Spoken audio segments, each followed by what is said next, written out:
Eh bien salut tout le monde, j'espère que vous allez bien. Bienvenue à bord de la BYD Han. Allez, c'est parti.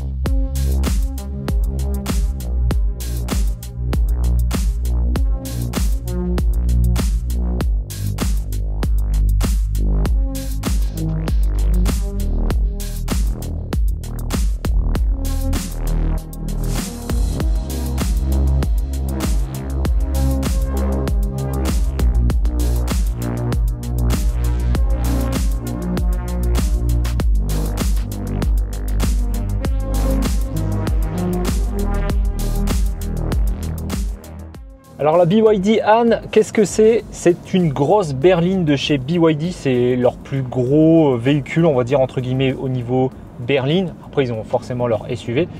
Bon, elle se veut un peu entre guillemets, moi je dirais entre la Model 3 et la Model S si on veut la comparer à Tesla. Même si elle se veut plus haut de gamme que la Model 3, clairement. C'est un véhicule très haut de gamme chez BYD, hein. On commence à partir de 70 800 €. Donc une longue berline de 5 mètres avec une grosse batterie de 85 kWh environ pour un WLTP d'environ 521 km et une conso moyenne d'environ 18-19 kWh au 100. Donc ici on est sur un modèle avec deux moteurs avant-arrière et BYD affiche fièrement son 3 secondes 9 au 0 à 100 à l'arrière du véhicule, hein, sur la malle au niveau du coffre. Donc c'est clairement un véhicule qui est quand même assez performant. 3 secondes 9, on s'ennuie pas, ça c'est cool, ça se traîne pas. Le véhicule fait quand même 2 tonnes 2, donc c'est une grosse berline, hein, quand même assez lourd. Donc c'est un peu pâteau au niveau de la conduite, même si elle est très stable, hein. On est quand même sur un système de suspension piloté, on va dire. Alors je sais plus si c'est vraiment piloté avec adaptation en temps réel. On peut choisir entre un mode confort et un mode sport. Donc c'est plutôt sympa. On va retrouver ici un grand écran comme dans la Tesla Model 3, donc je crois que c'est environ 15 pouces avec différents menus, et on va retrouver Apple CarPlay et Android Auto bien évidemment. On retrouve également un tableau de bord devant le volant avec on va retrouver les différentes informations. On retrouve ici un grand volant avec plein de petits boutons. Alors ça change, hein, de la Tesla Model 3 clairement, et je ne sais pas si vous allez le voir au loin, mais on a aussi l'affichage tête haute. Donc cette version, un double moteur avec batterie de 85 kWh, développe donc 500, d'après le constructeur, 521 chevaux. Et clairement, elle est capable de les faire, hein, puisque le 0 à 100, comme je le dis, est abattu en 3 secondes 9. Alors pendant mes essais, j'ai réussi à faire un 0 à 100 en 4 secondes 1. Donc voilà, dans les faits, on va être plus autour des 4 secondes. Donc on va retrouver un grand coffre de 410 litres. Alors c'est pas énorme par rapport à la taille du véhicule, mais c'est quand même pas mal puisqu'on va pouvoir loger vraiment beaucoup de choses. Par contre, un très petit double fond à l'intérieur, donc on va avoir un peu de mal même à mettre son câble T2. Sinon, au niveau des finitions, on est sur quelque chose de très premium, hein, avec des plastiques moussés, du cuir, ou du moins on va dire de l'imitation cuir avec surpiqûre. Vraiment, c'est très joli. C'est voilà, c'est surpiqué, c'est surpiqué un petit peu partout, même à l'intérieur des portes, c'est moussé. On a ici une belle broderie entre guillemets, un bel effet à l'intérieur des portes qui est vraiment très joli. Le design du volant, on aime ou on n'aime pas, hein. Moi, bon, je suis pas hyper fan comme ça. Par contre, c'est bien, c'est qu'il n'y a pas de branche en bas, donc on peut mettre ses mains un peu comme on veut. Ça, c'est cool. Au niveau des finitions, on est vraiment, comme je le disais, sur du haut de gamme. On va retrouver un système son d'in-audio, donc qualité sonore vraiment au top. On va retrouver des sièges semi-baquets, ventilés, chauffants. Donc ça, c'est cool avant et arrière. C'est vraiment pas mal. Donc au niveau du confort de conduite, c'est le top. Au niveau de la dureté des sièges, on est plutôt pas mal, hein. On est sur quelque chose de très correct. C'est pas dur, c'est pas mou. On est vraiment bien installé pour le coup. Au niveau de la console centrale, on va retrouver beaucoup de boutons aussi, hein, comme sur le volant. On va retrouver des boutons pour désactiver, activer les capteurs avant-arrière. Pour le stationnement, on va retrouver le bouton de warning, commande de volume, audio, un peu de climatisation. Alors la climatisation, elle est assez bizarre parce que il faut principalement aller dans l'écran et c'est pas toujours chose aisée, je trouve. Il faut reprendre l'habitude des menus voilà, d'une voiture comme ça, même si ça se veut un peu comme Tesla au niveau de l'écran, c'est pas hyper intuitif, on a un peu de mal à s'y retrouver je trouve.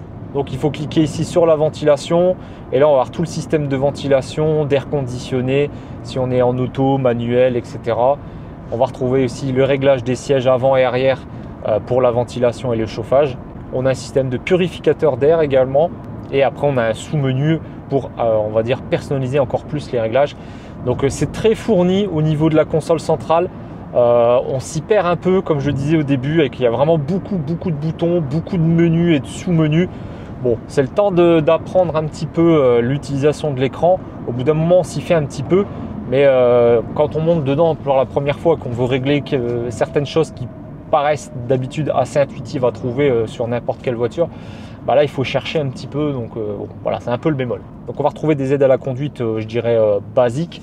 On a le régulateur de vitesse adaptatif avec la distance. On a un maintien de voie qui est... Bon voilà, il est là, il mérite d'exister, il n'est pas parfait.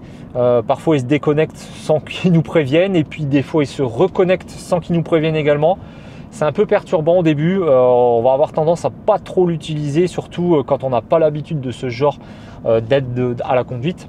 Donc moi ça va avec la Tesla, j'ai l'habitude, mais je vous avoue que là sur mes premiers essais, j'étais pas hyper convaincu. D'autant plus que le volant a tendance à donner des petits à-coups, donc c'est pas hyper fluide, c'est pas voilà, on n'est pas très serein. Donc on va quand même retrouver par contre des alertes de franchissement de ligne, donc qui se ressentent soit par des alertes sonores, soit par des vibrations dans le volant qui sont très légères, assez discrètes. Donc ça, de ce côté-là, c'est pas mal. Donc je pense qu'on va plutôt se contenter de voilà du régulateur de vitesse adaptatif avec l'évitement de franchissement de ligne. On va retrouver aussi un grand bandeau lumineux sur le tableau de bord. Alors ici, on ne le verra peut-être pas à la caméra. Je vous ferai peut-être un plan de nuit le soir. On va pouvoir personnaliser les couleurs. Bon, ça a son charme. On aime ou on n'aime pas. Je suis pas hyper fan. Je vois pas trop l'intérêt, même si c'est pour donner une petite ambiance, on va dire, lumineuse dans la voiture. Ça, c'est sympa, ça donne du charme, c'est sûr.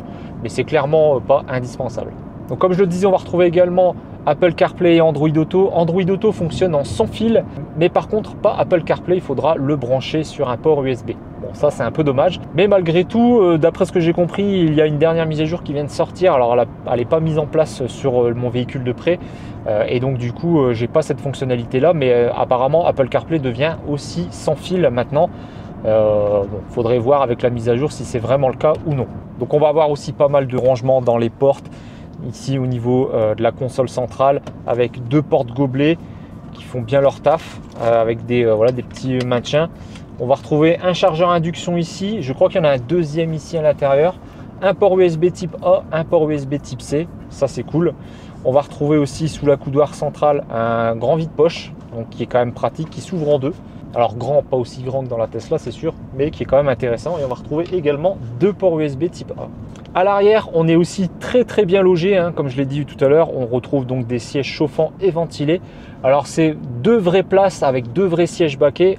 La troisième place centrale est, on va dire, une place de dépannage puisqu'elle est beaucoup plus petite, malgré que la voiture est assez large. Mais le gros avantage pour les passagers, c'est que la coudoir centrale se baisse et on va retrouver un écran multimédia qui va vous donner les réglages possibles de vos sièges chauffants, etc. La climatisation, donc on est sur une climatisation trizone, tout en tactile, donc pas de bouton réellement physique. Donc c'est plutôt sympa avec ces petits écrans, donc soit dans la console centrale à l'arrière, soit directement dans la coudoir. Alors malheureusement, malgré que le nez du véhicule est très grand, on n'aura pas de frunk, c'est un peu dommage. Et ici, on est chaussé en 19 pouces, donc en 245/45/19. C'est relativement confortable malgré tout. C'est ce que je retrouve un peu sur le Tesla Model Y au niveau des dimensions, même si on est plus large encore sur le Model Y, mais on est aussi en 19 pouces. Donc franchement, c'est très correct. Je trouve pas ça très tape-cul. C'est pas trop rigide ni trop dur. Donc franchement, je trouve qu'en termes de conduite, on est plutôt pas mal. Et après, évidemment, en accélération, comme je le disais, 3 secondes 9 au 0 à 100, c'est vraiment bluffant. Au niveau de la vitesse de recharge, donc on n'a pas de préconditionnement, malheureusement, pas de planificateur non plus. Ça, c'est vraiment dommage en 2024 de ne pas avoir un véhicule avec un planificateur, surtout avec une grosse batterie comme celle-ci, 85 kWh, c'est énorme. Donc plus de 500 km d'autonomie. Bah ouais, ça serait bien d'avoir un petit planificateur, même minime, j'ai envie de dire. Mais là, on n'en a pas du tout. Il faudra se contenter en quelque sorte de Google Maps. C'est à peu près, ça ressemble beaucoup à un Google Maps intégré, puisque de toute façon, on sent que c'est une version d'Android au niveau du système d'exploitation de cette tablette géante là. Et donc au niveau de la recharge, on est sur du combo CCS jusqu'à 120 kW.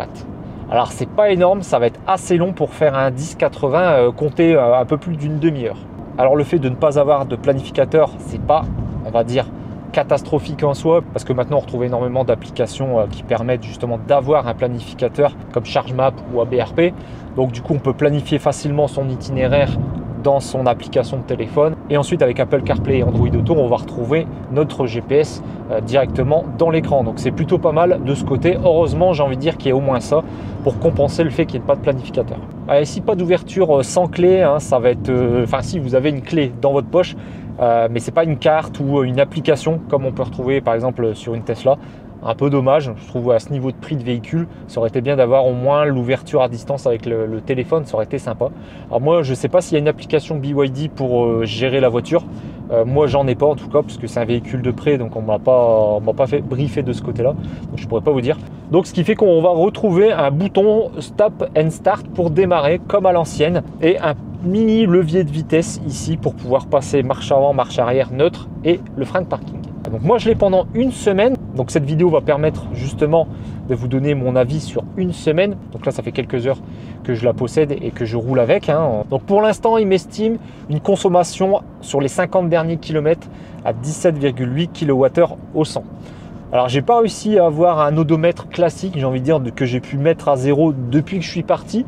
J'aurais aimé avoir au moins cette information là. Là tout ce que j'ai, c'est cette information là que j'ai réinitialisé avant de partir évidemment, et l'odomètre depuis l'existence, depuis la mise en circulation on va dire du véhicule, et qui est actuellement à 20,8 kWh au 100. Alors pas de one pédale malheureusement sur ce véhicule. On est sur du rampage. J'ai regardé dans tous les menus, j'ai pas trouvé comment le modifier, donc je pense qu'il n'y a pas de one pédale. Donc dès que vous êtes à l'arrêt complet, la voiture, dès que vous lâchez le frein, va avancer tout doucement comme sur les voitures thermiques à boîte automatique. Donc ça fait très longtemps que j'ai pas eu ce genre de véhicule qui se comporte comme ça. C'est pas ce que je préfère. Moi je préfère largement le one pedal.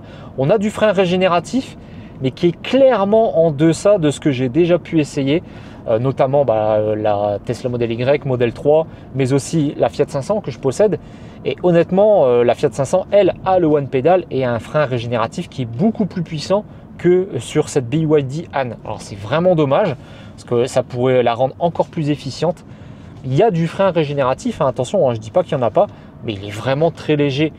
On a même deux modes de régène ici qu'on peut régler sur la console centrale. On peut mettre en mode normal et en mode high. Et honnêtement, en mode normal, on dirait qu'il n'y a plus du tout de frein régénératif. Et le mode high, ouais, voilà, c'est un frein régénératif léger. Donc ça, il faudra faire attention aussi quand on a l'habitude de rouler à la one pedal et avec un frein régénératif très puissant. Là, malheureusement, ce ne sera pas le cas. Et on a aussi trois modes de conduite, normal, éco et sport. Alors même en mode éco, on a quand même pas mal de puissance, ça c'est vraiment bien. Par contre, c'est un temps de réponse à la pédale qui est beaucoup plus souple, ce qui fait que c'est moins sensible. Parce que c'est vrai que quand vous êtes en mode sport, la pédale est extrêmement sensible, c'est même limite pas agréable, parce qu'on a toujours des variations au niveau de son pied, au niveau de la pédale quand on roule. Et ouais, je trouve ça pas agréable à rouler, surtout quand vous êtes par exemple en ville avec des ralentissements, des bouchons, etc. Vaut mieux privilégier le mode normal, voire même le mode éco. Donc tout autour de la voiture, on va retrouver aussi des capteurs pour le stationnement, etc. Mais aussi une vue à 360 degrés. Donc on peut exploiter vraiment toutes les caméras qui sont tout autour de la voiture. Donc ça, je trouve ça vraiment bien. C'est très pratique quand on voit la longueur de la voiture, 5 mètres. C'est pas anodin. Donc même en roulant, on peut visualiser les caméras. Donc vous voyez ici, on peut même faire un effet 3D et on peut déplacer tout autour en temps réel. Donc c'est plutôt pas mal. Donc pour les manœuvres ici, ça va vraiment être cool. Donc, vous pouvez choisir différentes versions, différentes orientations des caméras, avant, arrière, etc. Donc vraiment très propre de ce côté-là, et la définition est loin d'être moche, donc clairement on voit très très bien. Donc voilà pour la présentation globale du véhicule et les premiers retours à chaud. Je vais rouler avec pendant plusieurs jours, etc. Comme je dis, je l'ai pendant une semaine de toute façon. Je vais essayer de rouler un maximum avec. Comme ça, je vais pouvoir vous donner mon avis en fin de vidéo.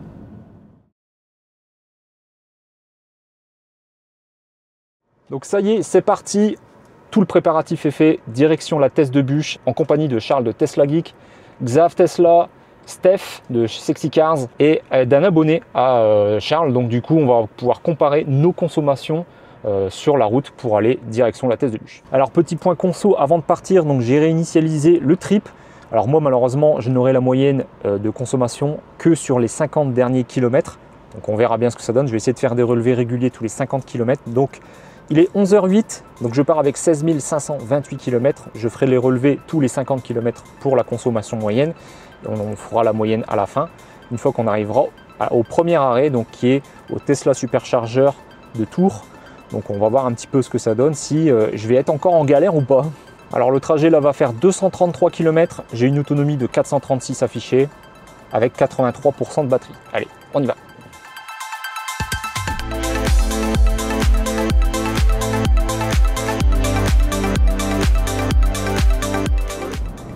Alors je vais faire un petit point, un petit retour d'expérience maintenant. Ça fait quand même quelques jours que je roule avec la BYD Han. Alors première chose vraiment que j'adore sur ce véhicule, c'est le confort de conduite.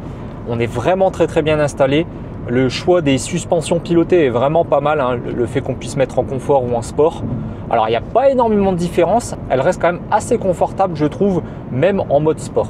Une option que je n'ai pas sur la Model Y, qui n'existe pas sur les Tesla d'ailleurs, c'est l'affichage tête haute. Vous savez, l'affichage qui apparaît au niveau du pare-brise. C'est vraiment pas mal en fait. Je trouve qu'on s'habitue très vite à ne regarder que les informations de conduite à cet endroit. Évidemment, sa performance, le 0 à 100 en 3 secondes 9, les 517 chevaux, franchement, c'est vraiment très appréciable, surtout sur les autoroutes, quand on veut faire des insertions, des dépassements en toute sécurité. C'est vraiment génial. Alors ma Tesla Model Y est à 6 secondes 9, donc il y a quand même une belle différence, je trouve. Donc c'est clairement appréciable. Le système son est vraiment tip top. Donc on a du Dynaudio dans la voiture avec un caisson de basse dans le coffre. Donc niveau, je dirais, stéréo dans la voiture, vous êtes vraiment bien gâté. Autre aussi option que j'aime vraiment particulièrement et je trouve qui est quasi indispensable sur ce genre de voiture qui est très long, 5 mètres, je le rappelle, c'est le système de stationnement 3D à 360 degrés plus vue aérienne. C'est vraiment génial, il y a des caméras partout. Donc pour vous stationner, franchement, ça ne vous posera pas de difficulté. Maintenant, on va passer aux choses que j'aime moins, évidemment, et les choses qui fâchent même, j'ai envie de dire, avec ce véhicule. Mon premier bug que j'ai rencontré avec ce véhicule, c'est la charge sur courant alternatif. Donc, on va dire sur les prises secteur de votre maison, etc. ou sur une borne, même 22 kW publique. Eh bien, elle est censée prendre 11 kW. Je n'ai jamais réussi à les avoir. La meilleure chose que j'ai réussi à avoir, c'est 6-7 kW maximum, que ce soit chez moi ou sur une borne publique. Donc ça, c'est vraiment dommage. Par contre, en charge continue sur les bornes rapides, pas de problème. Elle prend bien sa charge, les 120 kW, voire même un petit peu plus. Elle prend autour des 124-125 kW jusqu'à 65%, puis descend à 80 kW jusqu'à 85% et ensuite c'est la dégringolade. Là, on descend à 40 kW. Mais bon, à 85% de batterie, vous avez plus de 440-450 km d'autonomie.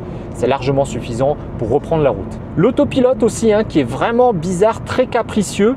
La première chose que j'ai constatée, c'est qu'il se désactive sans prévenir. Pas d'alerte sonore, rien du tout. Donc il faut être extrêmement vigilant quand vous l'utilisez.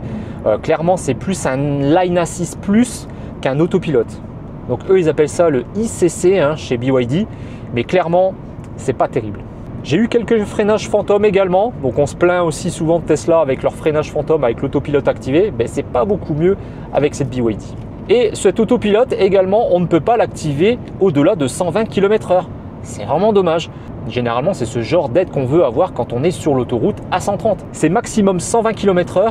Vous allez pouvoir accélérer, monter un petit peu plus la vitesse avec la molette jusqu'à environ 125. Et au-delà de 125, moi à partir de 129 km/h, l'autopilote se coupe et toujours pareil, sans vous prévenir. Allez, on termine le trajet et on se reprend au point de recharge. Donc ça sera un Tesla Supercharger. Alors, est-ce que ça va marcher ou non? Moi je pense que non, mais ça va, il y a un Atlante juste à côté. Donc ça sera assez facile. Si vraiment ça ne va pas pour me recharger, j'ai au moins une solution de secours. Alors ça y est, on arrive à notre première recharge.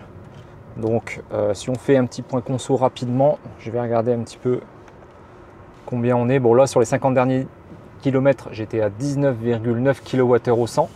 Mais bon, je pense qu'on est plus autour des 21 si je fais une moyenne.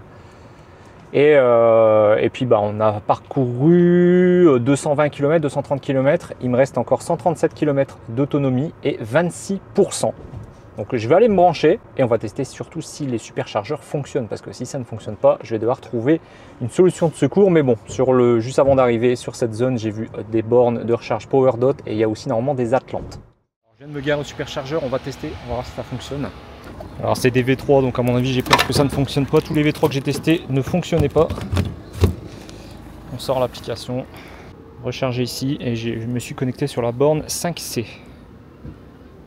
5C et démarrer la charge. Alors? Je viens de lancer, on va voir. 22 kWh à peu près. En conso? Ouais. Tu veux pas savoir la mienne? 17, 18, un truc comme ça. Même pas. Ah ouais, à ce point-là. Putain, c'est ouais. bien. Tu veux pas savoir? On veut pas savoir. Bon, comme prévu, ça ne fonctionne pas. J'ai l'impression que c'est que les V3. Et il y a aussi une petite information qu'on voit dans le GPS de la voiture, c'est que sur les stations Tesla, les logos du nombre de bornes, enfin du nombre de pistolets disponibles est grisé, alors que sur les autres bornes aux alentours, c'est vert. Donc je me demande si c'est pas lié à ça. Je vais vous montrer. Vous voyez là, je suis sur le Tesla et c'est grisé, alors que ici par exemple le PowerDot qui est à 1 km, c'est vert et on voit le nombre de bornes, même voir celles disponibles ou non disponibles. Donc je me demande si ça n'a pas un lien. Donc du coup je vais aller sur les Atlantes qui sont à même pas 1 km d'ici, comme ça je vais pouvoir me recharger. Donc là je suis chez Atlante. Donc on choisit son connecteur. Donc soit RFID, soit par l'application. On y va, RFID. Tac. Est-ce qu'il prend ou est-ce qu'il prend pas? Autorisation en cours. Bah ça c'est une étape, mais après c'est autre chose. C'est encore autre chose. Croisons les doigts. Utilisateur inconnu. Ça commence bien. Ah moi ça a fonctionné à côté. T'as la poisse en fait, Ah ouais. c'est tout. Bon après j'ai fait OK. J'ai une carte charge map. Passer. On va tester la charge map sinon. Ah, on va faire un essai. Ah. Brancher le Ah, connecteur. ok. Bon. Alors, c'est parti. Ça clique déjà.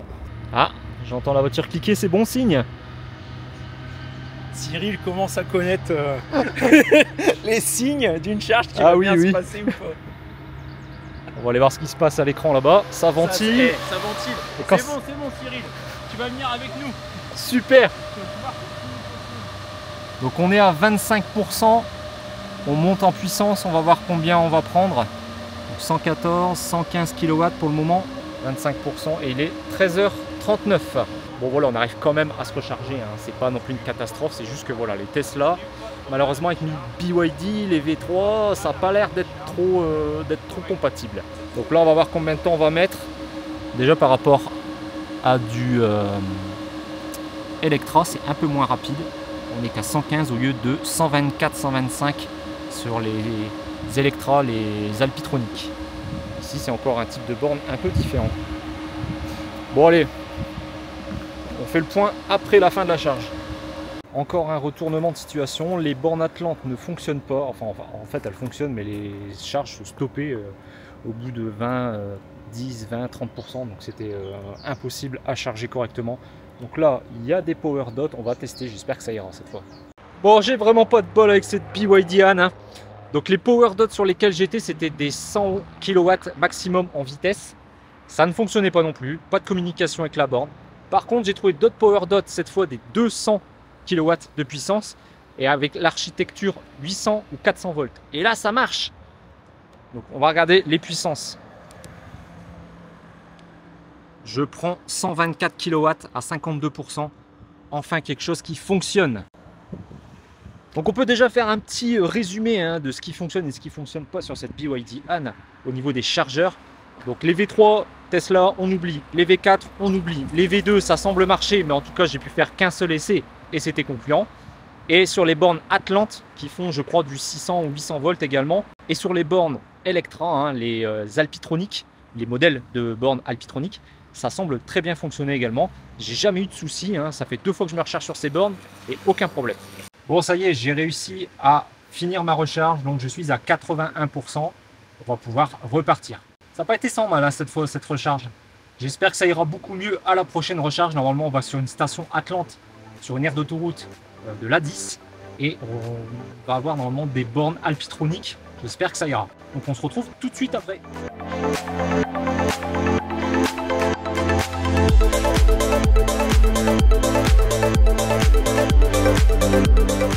Donc là c'est un peu mieux sur cette allée malgré qu'on fait bien du 130 km/h. Alors, de temps en temps il y a des ralentissements à 100, 110, 120 mais rien de méchant, on est plutôt souvent à 130.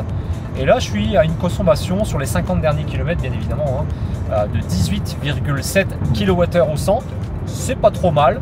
On est un peu en dessous de ce qu'on avait sur la première partie où j'étais plus autour des entre 20 et 21 kWh. Ça y est, on arrive à la station L'Air de Saint-Léger. On va aller se recharger. On va voir ce que ça donne. Je croise les doigts cette fois pour que ça marche, bordel. Vous avez atteint. Allez, on y croit, on y croit. Ah, les voilà. Alors, normalement, c'est une énorme station. Ah oui, c'est vrai que c'est pas mal. C'est pas mal, c'est pas mal, c'est pas mal. 17h40, 15% de batterie, 22,1 kWh au 100.